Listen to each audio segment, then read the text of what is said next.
Class 8 chapter 2 वर्ण विचार। बच्चों, आप जानते हैं कि भाषा सार्थक वाक्यों की व्यवस्था है। वाक्य सार्थक पदों द्वारा बनते हैं और सार्थक पद अथवा शब्द ध्वनियों या वर्णों द्वारा बनते हैं। वर्ण वह छोटी से छोटी ध्वनि है जिसके टुकड़े नहीं किए जा सकते, वर्ण कहलाती है। वर्ण को मूल ध्वनि भी कहा जाता है। हिंदी में वर्ण शब्द ध्वनि और उसके लिखित रूप दोनों के लिए प्रयुक्त होता है।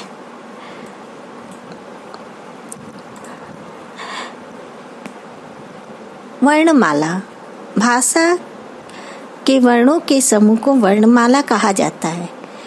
हिंदी की वर्णमाला में कुछ संयुक्त व्यंजनों के लिए भी विशेष वर्ण हैं, जैसे छ, त्र, ज्ञ, स्र।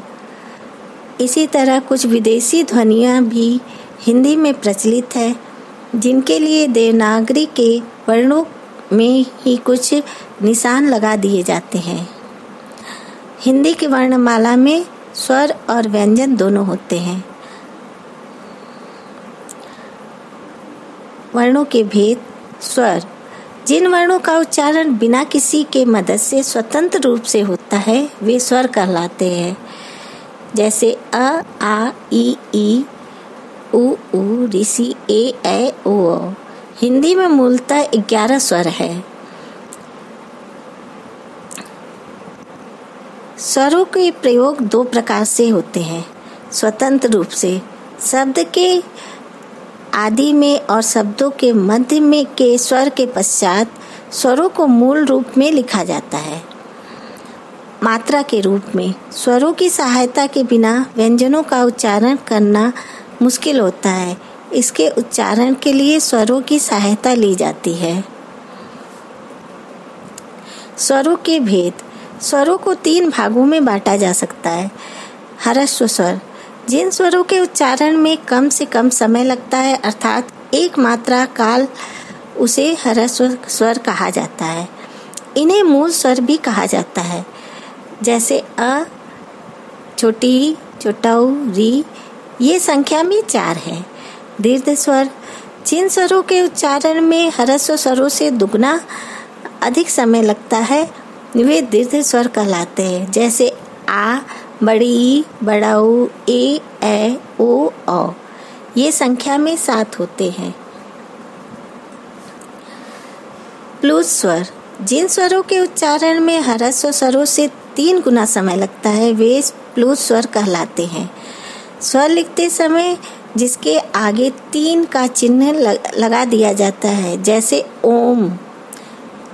आगत ध्वनि।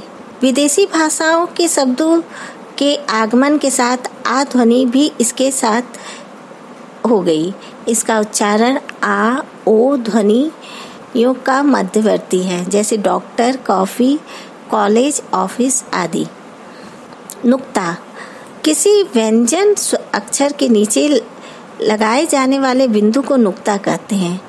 उर्दू, अरबी, फारसी भाषा से हिंदी भाषा में आए क, ख, ग, ज, फ वर्ण को अलग से बताने के लिए इसका प्रयोग किया जाता है। नुक्ता के प्रयोग से उस वर्ण के उच्चारण पर अधिक दबाव आ जाता है। आयोगवाह। अ, अंग और अह स्वरों के साथ लिखे जाते हैं, इसलिए इसे आयोगवाह कहते हैं। इसमें अनुस्वार।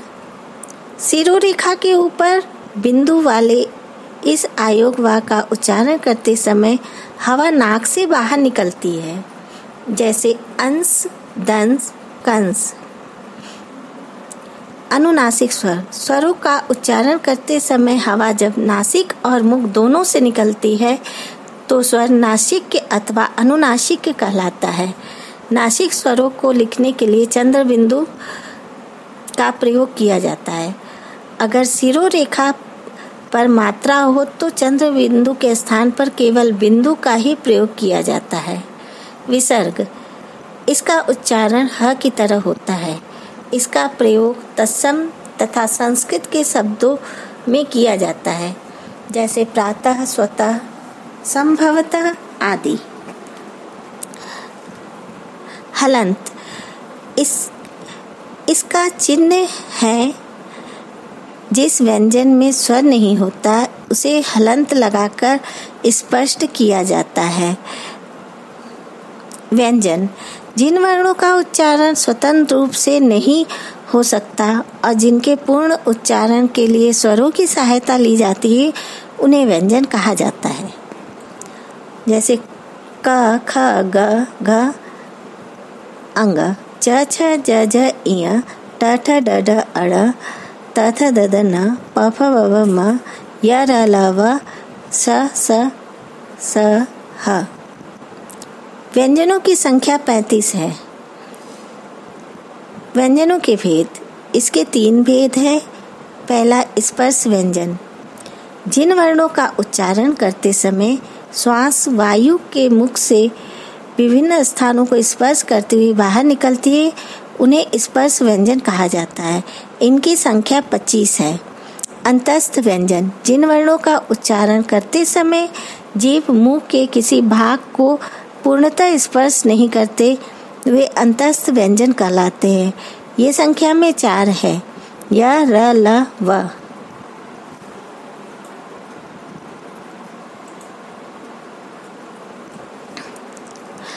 उष्म व्यंजन, जिन वर्णों के उच्चारण के समय मुंह द्वारा वायु तीव्र गति से रगड़ खाने की वजह से गर्म होकर निकलती है वे उष्म व्यंजन कहलाते हैं। इनकी संख्या 4 है। स, ह। संयुक्त व्यंजन, 2 विभिन्न व्यंजनों को जोड़ से बने व्यंजन संयुक्त व्यंजन कहे जाते हैं।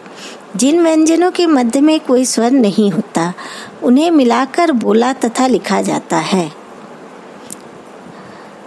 द्वित व्यंजन, द्वित व्यंजन जैसे पक्का, मक्का, धक्का इत्यादि।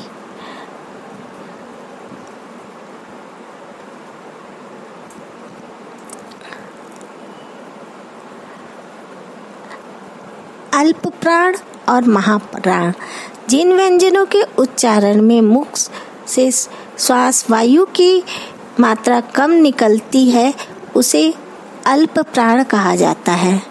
महाप्राण, जिन ध्वनियों के उच्चारण में मुख से निकलने वाली श्वास वायु की मात्रा अधिक होती है उसे महाप्राण कहा जाता है। संघोष, संघोष, अघोष। संघोष, जिन वर्णों के उच्चारण के समय स्वतंत्रति में कंपन होने के कारण घोष अथवा गूंज उत्पन्न होती है उन्हें संघोष वर्ण कहा जाता है। अघोष, जिन वर्णों के उच्चारण के समय स्वतंत्रति में कंपन नहीं होता उन्हें अघोष कहा जाता है। वर्ण विच्छेद, विच्छेद का अर्थ है अलग करना। शब्द में प्रयुक्त वर्णों को पृथक यानी अलग करना वर्ण विच्छेद कहलाता है।